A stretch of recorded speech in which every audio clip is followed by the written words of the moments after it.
Hello everyone, welcome to the class of chemistry. This is your revision session in which we have already discussed the two laws of chemical combination. Even we have discussed the different postulates of Dalton's atomic theory, and we have also done the limitation of Dalton atomic theory.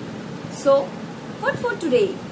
Yes, today we are going to discuss how the different postulates of Dalton's atomic theory are used to explain these laws of chemical combination. Yes, today again we will be taking the laws of chemical combination, that is the law of conservation of mass, and the second is law of constant proportion. But how the different points of Dalton's atomic theory are used to explain these laws, how the points of Dalton's atomic theory satisfy the laws of chemical combination. In today's class we are going to discuss that. Let's begin with today's class. What Dalton has suggested? Dalton has given his theory that atom can neither be created nor destroyed, right? So if the Dalton is saying that atom can neither be created nor destroyed, we cannot create a new atom or we cannot destroy an old one. So in other way we can say that during a chemical reaction the number of different types of atom in the products is same as that of reactants. It means we can say that the total number of atoms of a particular type is same in reactants as well as products. If the type and the number of atom is same in reactants as well as in product, so naturally the same number of atoms will have the same mass. So we can say that the total mass of the reactant is equivalent to total mass of product. In other words, we can say that the total mass of the chemical reaction is conserved. And this is only the law of conservation of mass. Let's discuss one example to understand how the postulate of Dalton atomic theory is used to explain the law of conservation of mass. This is the example in which I have shown you the decomposition of calcium carbonate.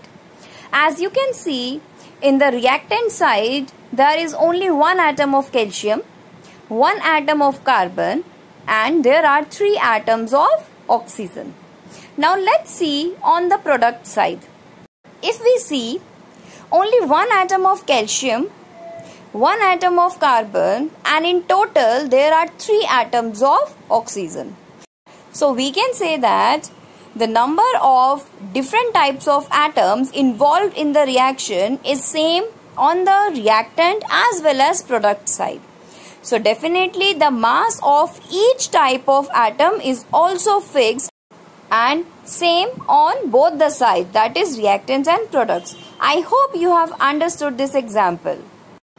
According to Dalton's atomic theory, an element is made up of very small particles known as atom. And we also know that whenever a compound is formed, the atoms of different elements combine together. So we can say that in a compound, the number and the kind of atoms are always fixed. If the number and kind of atoms are fixed, then that means the mass of these atoms are also fixed. So whenever there is a compound formation, the type, number and the mass of the atoms involved are always fixed. We can say that the composition of the compound is always constant. The same type and the same number of atoms are always combined together to form a particular compound. And this is only our second law, that is law of constant proportion. It means whenever a compound is formed, the same number and the same type of atoms are combined together in fixed ratio by their mass, right? Okay, I think you have understood how the postulate of Dalton's atomic theory is used to explain the law of constant proportion, right? For example, in water, we know that every time whenever the water is formed, whatever the source of formation of water is, the 2 atoms of hydrogen is always combined with the 1 atom of oxygen. And we know that the ratio of the mass of hydrogen and oxygen is also fixed, that is 1:8.